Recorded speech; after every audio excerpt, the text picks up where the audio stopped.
O'g'il farzand ko'rish istagida yurgan ayollar, ekranga yaqinroq keling. Aytadigan gaplarimni kerak bo'lsa daftarga yozib oling.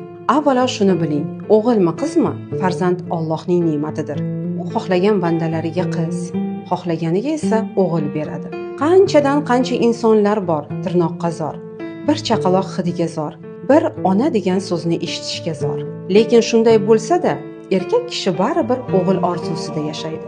Ba'zilar ochiq aytadi, ba'zilar ichida saqlaydi, ba'zilar hatto xotinidan talab qiladi. Qiz tug'ilsa hafsalasi pir bo'ladi. Ba'zilar esa boriga shukr deydi, qizini ko'tarib erib ketadi.